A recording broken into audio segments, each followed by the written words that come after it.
पूर्वी रेल्वे विभागाला एक उड्डाणपूल बांधायला सांगितलं तर वर्षानुवर्ष निघून जायचे आणि म्हणून आम्ही त्या काळात निर्णय घेतला की आपणच एक कंपनी तयार करावी आणि त्या कंपनीला हे सगळं काम द्यावं। कंपनी तयार केल्यानंतर एमडी म्हणून श्री जयस्वाल आले आणि त्यांनी इतक्या वेगाने या महाराष्ट्रामधल्या शेकडो ब्रिजेसचं काम हे त्या ठिकाणी पूर्ण केलं आहे। यहाँ पे एक साथ सर 9 रोड ओवर ब्रिजेज का आज इनॉग्रेशन होगा और इसके साथ ही 5 का हम भूमि पूजन करेंगे। तब्बल 6 वर्ष व्यवस्थापकीय संचालक पदावर काम केल्यानंतर राजेश जयस्वाल हे निवृत्त झाले। निवृत्तीनंतर राज्य सरकारकडून त्यांना लगेच पुन्हा मुदतवाढ देण्यात आल्याबद्दल कांबळे यांनी आश्चर्य व्यक्त केले आहे। या संदर्भात शासनाकडे व्यवस्थापकीय संचालक पदावर काम करण्यासाठी एकही पात्र अधिकारी नाही का, असा सवाल उपस्थित झाला। एकूणच जयस्वाल यांच्याविषयी सामाजिक कार्यकर्ते, माहिती अधिकारी, कर्मचारी यांनी सातत्याने तक्रारी केल्या आहेत आणि अजूनही तक्रारी सुरूच आहेत। जयस्वाल यांनी दिलेल्या माहितीच्या आधारे देवेंद्र फडणवीस यांनी ट्विट करत एका वर्षात महारेलने 25 रेल्वे उड्डाणपूल बांधण्याचे सांगत महारेलचे कौतुक केले होते। मात्र या संदर्भात 23 डिसेंबर 2022च्या माहिती अधिकारात एकही रेल्वे उड्डाणपूल पूर्णपणे बांधला नसल्याचे उत्तर दक्षिण पूर्व मध्य रेल्वेने दिले आहे। परंतु उपमुख्यमंत्री देवेंद्र फडणवीस यांनी महारेलच्या कामासंदर्भात दिशाभूल करणारी चुकीची माहिती जयस्वाल यांनी दिली।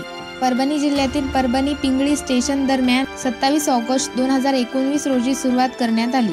त्यासाठी अंदाजे 46 कोटी रुपयाचा निधी निर्धारित करण्यात आला। 360 दिवसात हा उड्डाणपूल बांधण्याची अपेक्षित होते। प्रत्यक्षात 27 ऑगस्ट 2020 मध्ये ही मुदत पूर्ण झाली, मात्र काम काही पूर्ण झाले नाही। दरम्यान हा उड्डाणपुलाच्या निकृष्ट अशा परिस्थितीत त्यांना कुठल्या आधारावर मुदतवाढ देण्यात येते, कुणाच्या वरदहस्ताने हे सर्व सुरू आहे, याची चौकशी करण्यात यावी अशी मागणी भीम आर्मीचे अशोक कांबळे यांनी केली आहे। कर्मचारी, अधिकारी यांच्या तक्रारी निकृष्ट कामे करणे, विनानिविदा कामे देणे आदी आक्षेप असूनही राज्य आणि केंद्र सरकारची संयुक्त कंपनी असलेल्या महारेल या कंपनीचे व्यवस्थापकीय संचालक राजेश जयस्वाल यांना निवृत्तीनंतर मुदतवाढीची बक्षिसे कोणत्या आधारावर देण्यात आली, असा सवाल भीम आर्मी या संघटनेचे राष्ट्रीय महासचिव अशोक कांबळे यांनी केला आहे। या संदर्भात जयस्वाल यांची शासनाने चौकशी करून तात्काळ कारवाई न केल्यास तीव्र आंदोलन छेडण्यात येईल, असा इशारा या संघटनेचे राष्ट्रीय महासचिव अशोक कांबळे यांनी दिला आहे। या संदर्भात मुख्यमंत्री, उपमुख्यमंत्री आणि राज्याचे मुख्य सचिव यांच्याकडे पुराव्यानिशी तक्रार करण्यात आल्याची माहिती अशोक कांबळे यांनी दिली आहे। उमेश ढेगेसह कल्याणी थोरात, गल्ली मीडिया, मुंबई। जय भीम। महारेलचे व्यवस्थापकीय संचालक राजेश जयस्वाल हे 6 वर्ष त्या पदावर काम करतात।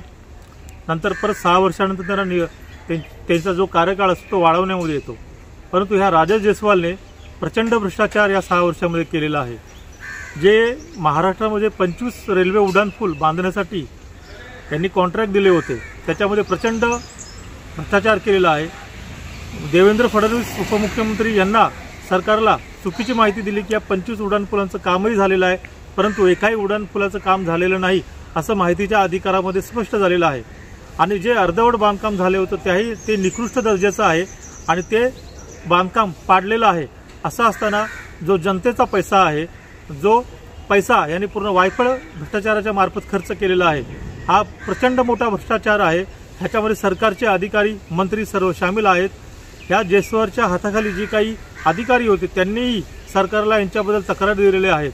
काही सामाजिक कार्यकर्त्यांनी आवाज उचललेला आहे, आंदोलन केलेलं आहे, त्यांच्या तक्रार दिलेल्या आहेत, निवेदन दिलेलं आहेत की अशा जयस्वालवरती आपण कायदेशीर कडक कारवाई करण्यात यावी, परंतु अद्यापही त्यांच्यावर कुठलीही कारवाई झालेली नाही। अजून त्यांचा कार्यकाळ वाढवून त्याच पदावरती त्यांना कायमस्वरूपी ठेवण्यात आलेला आहे। आणि इतक्या मोठा प्रचंड भ्रष्टाचार होत असताना आणि नागपूरमध्ये तो भ्रष्टाचार झालेला आहे, तिथून पूर्ण महाराष्ट्रामध्ये ते सुरू आहे।